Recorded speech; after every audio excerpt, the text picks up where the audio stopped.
Diablo 4 is out now, so welcome everyone to my Necromancer overpowered 4 billion DPS build video. Wait, what's that? Blizzard nerfed the damage across the board for all classes? Well, never mind then, guess it's time to delete my channel and re-download Diablo 2 and play that for the next 10 years. Just kidding, I've already been consumed by that eldritch being known as YouTube and must now churn out content on a regular basis. Much like Diablo 4, life is a grind, and if I keep doing the upload videos side quest, there's a chance for a rare loot drop known as success. But I'm getting distracted from the main point of this video. What is Diablo 4? Diablo 4 is the newest iteration in the Diablo franchise. In this action RPG, you do not fight Diablo, but instead come into conflict with Lilith, your girl boss CEO of Torment and Torture. Commanding an army of seemingly endless hordes of Discord moderators, Our Lady of Lewd Pics threatens to convert the entirety of the world from virtuous Twitch Prime subs into depraved Kick users. Standing against her is a trio of brave IRL streamers who have resolved to stop this depraved vixen and her cohort of coomers and save the platform we all love. Enough stalling, the grind awaits. So join me in the battered fields of... After the release and tumultuous post-launch cycle of Diablo 3, the future of the Diablo series looked weird. Shortly after the release of Reaper of Souls, work was begun on a second expansion pack entitled King of the North. Development of the expansion was still in its early stages when it got the axe, primarily because higher-ups within the company were displeased with both the overall performance of the game as well as the perceived lack of a method to easily monetize it. After the expansion was cancelled, small bits of work that had been done on it were folded into a free content update, and the majority of the team began work on Diablo 4 under the codename Project Hades. Project Hades was intended to be radically different from other games in the series. Shifting away from the classic ARPG style that Diablo had played such a large role in defining, it was instead going to be a Souls-like game, with some members of the team feeling that it might end up being so different from the other games that it might even be given a new title entirely. Because this is Blizzard we're talking about here, Project Hades experienced a rocky development cycle and apparently was not coming together in a way that the team found satisfactory. In 2016, the game was cancelled and the team was split into two groups. The smaller one began work on Rise of the Necromancer for Diablo 3 as a way to sate fans of the franchise, while the larger one began development on the second iteration of Diablo 4, now referred to as Project Fenris. Just so you know, from here on there's probably going to be spoilers, so if you want to play the game yourself, keep that in mind. So, now that we've had about 2 months to play the game, it seems pretty hard to get a read on what the room thinks of this game. At first, the reception was largely positive, and it seemed like everyone was actually happy with the new Blizzard game. I don't think I need to tell you how much of a fucking anomaly that is. But now it seems like the opinion has shifted considerably, and everyone fucking hates it. I'm not really sure why the gaming community turned on this game so hard, though I guess it has something to do with people not liking the endgame, particularly loot drops. But this is my video, so fuck all those other opinions. This is about what I, a refined gentleman gamer of the highest caliber, think. And you want to know what I think? Yeah, I like this game. Let me clarify that I do have problems with it. I do not think it's a perfect game, and I'm definitely not about to commit the grave heresy of saying that it's better than Diablo 2, hallowed be its name, and may it eventually grant me the Harlequin crest. But overall, I've had a lot of fun with this game. Here's a quick disclaimer for anyone who's about to curse me out. When it comes to Diablo, I'm what you'd call a stupid fucking casual. So I'm not coming at this from the viewpoint of someone who's already spent 5,000 hours on the game and cleared World Tier 4 on 3 different characters. I'm coming at this as someone who plays a lot of other games and only dedicates so much of his free time to the Diablo series. Because of this, I fully acknowledge that there's probably some finer nuances of the game's design that I might be missing. With that probably ineffective disclaimer out of the way, let's get into it. When it comes to classes, I pick the Necromancer, the patrician choice, the class played by the upper crust of society who do not stoop so low as to involve themselves in battle, but instead get a regimen of undead and unpaid interns to do it for them. It's hard work with a high mortality rate, but I'm sure they'll appreciate the work experience. I played with 2 friends who picked Sorceress and Rogue. It was hard to associate myself with such vulgars, but a true sophisticate will occasionally commit an act of charity and grace the lower classes with his presence. The first thing that I like about this game is the way they designed Necro. He's a lot better than he was in Diablo 3. There's not nearly as many restrictions on builds in this game, so you can get a much bigger goon squad in this game, which I was really into. It's still really early in the game's life cycle, so people still haven't really figured out the best builds yet, but so far I've seen some pretty cool ones. It seems like the most effective ones people have created so far revolve around using Bone Storm and Bone Spear, but I've seen a lot of builds that focus on Shadow Blight Corpse Explosion as well. At the time of writing this script, me and my buddies have just reached level 51 and started World Tier 3, meaning we're just now leaving the diaper-shitting baby stage of the game, so I haven't really fucked around with the Paragon board like at all. So far, I've primarily used 2 builds. Summoner Necro, of course. Do I look like some apostate to you? And a Bone Storm, Bone Spear, Corpse Tendril build. Corpse Tendril is really good, by the way. Like, you can just get all the enemies gathered in one place, and then you pull out your huge Necro wand and just piss all over them. I'm not weird, it's a Necro thing. You guys just don't get it. Oh yeah, and Necro gets some cool-ass looking gear in this game. I mean, check out this Skeletor-ass looking motherfucker. Or this Goat Man demon, or this downtown S&M club patron. The art style in general is amazing. I've read that they were really heavily inspired by heavy metal album art, which makes sense considering half the characters look like Eddie cosplayers. I really like it. It helps give the game a really distinct appearance among the franchise, and of course it doesn't just look like WoW, so that's nice. Fucking shit, I just now realized something. Oh well, whatever. It's actually not a bad idea, or not important. I just won't use any of this footage.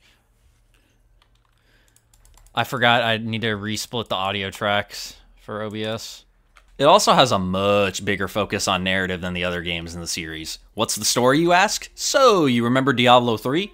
Forget about it. Basically, Lilith is a demon who boned an angel named Inarius and made Sanctuary, the world of Diablo. She gets resurrected by this bald dickhead and has some plan to make the world and humanity free from the eternal conflict between heaven and hell. She intends to do this by absorbing Mephisto's power to do something I can't really remember. The thing about the story is that while I would say it's definitely more engrossing than the previous games in the series, it's still a story in a Diablo game, so it's not really the main attraction. The cutscenes and voice acting are great, but what I'm here for is legendary drops. One of the side effects of the increased emphasis on story is that Blizzard has put a lot more thought into the game's world and how it all connects. You've got the open world, which my friend Rhett hates, but I don't really have any strong opinion towards. The open world is divided into 5 regions: Fractured Peaks, which is basically Russia, Skazglan, aka Scotland, Dry Steppes, which is basically Mongolia and China, Kyrgyzstan, Arabia, and Hawazar, which is either Southeast Asia or Louisiana, I couldn't really tell. Basically, imagine if all the individual act zones from 2 and 3 were all smushed together, and there you go. Overall, I like the game's world. It's fun to run around and kill monsters, and there's a shitload of things to keep you occupied. You got events, cellars, dungeons, world bosses, whisper bounties, strongholds, side quests, community events, hell tides, and probably some other shit that I don't even know about. Did y'all see that? Holy shit. That was insane attention to detail. The last thing that I really enjoyed about this game was the boss fights. A problem that I had in the other Diablos is that most of the boss fights were relatively unengaging. They mostly seem to boil down to you're either underleveled and you get one-tapped, or you're overleveled and you fuck the boss's face in. Diablo 4 has much more unique and dynamic boss battles. They have much more distinct attack patterns, and the arenas you fight them in are a lot more interesting. Astaroth in particular was a really cool one. So, that's everything I liked about the game. Now for the things I didn't like. There's 4 main things that bothered me, 2 that I didn't care for but could look past, and 2 that really squished my dick. First, the 2 not so big deals. I don't like the way horses work in this game. You don't get them until you're over halfway through the story, and even then the controls are really clunky and they have a few annoying ass mechanics. After you dismount, you have a cooldown before you can get back on, which is stupid, and they also have a fright meter where if you get too close to enemies for too long, your horse pitches a shit fit and bucks you off.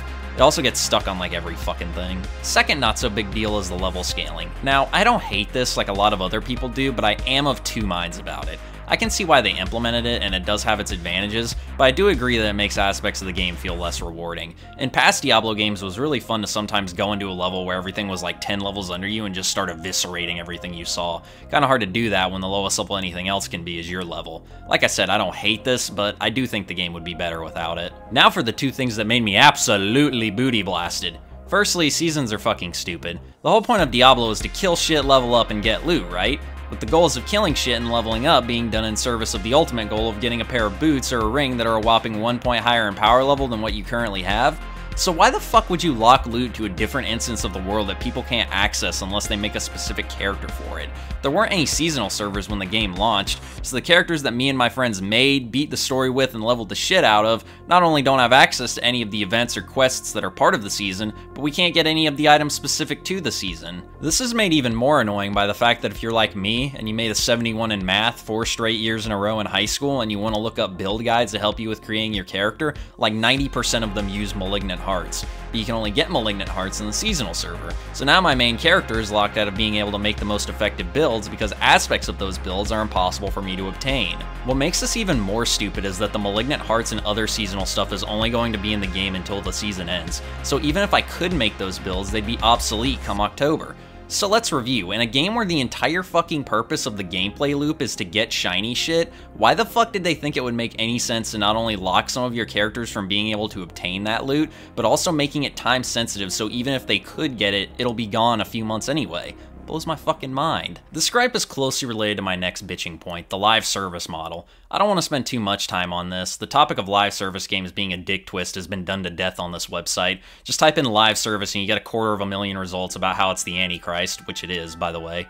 But I think Diablo IV kind of highlights just how stupid it is. You go to the in-game store and you have all these armor sets that you have to pay absurd amounts of money for, which is ridiculous because, again, the whole point of Diablo is to get loot. What's the point of playing the game when you can just buy the thing you're working to get in the first place? At least these armor sets look like shit anyway. Then there's the Battle Pass, which I don't even know how to begin bitching about. I mean, Jesus, when does it end? First you buy the game, then they want you to buy the Battle Pass, then they want you to buy cosmetics, then they want you to buy the next Battle Pass, then they want you to buy the expansion pack, then you open up Battle.net and they want you to download Overwatch 2 and get that Battle Pass, and the Battle Pass on Call of Duty, they want you to go spend money on Diablo Immortal, and holy shit, I already spent $70, just leave me the fuck alone. Look, I get it, video games are expensive as hell to make, especially these big AAA games, they gotta recoup their costs somehow. But Battle Passes and the live service shit are just so annoying because of how they've really fucked up how developers plan out their post-launch support. It just feels so much less organic and like they're arbitrarily putting content they've already finished behind a paywall or delaying its release so they can keep people coming back down the line with a content and drip feed. The thing that makes this the most frustrating is that despite all that, I still really enjoy this game.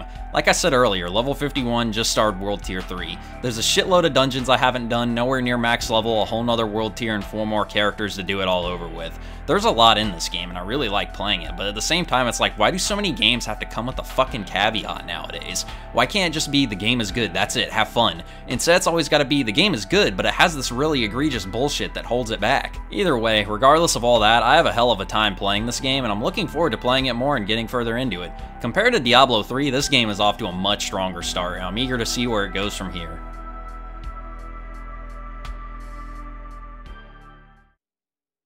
Hey everybody, if you made it this far into the video, I just want to say thanks, it means a whole lot. Don't forget to like, comment, subscribe, all your standard YouTube outro stuff that you always hear.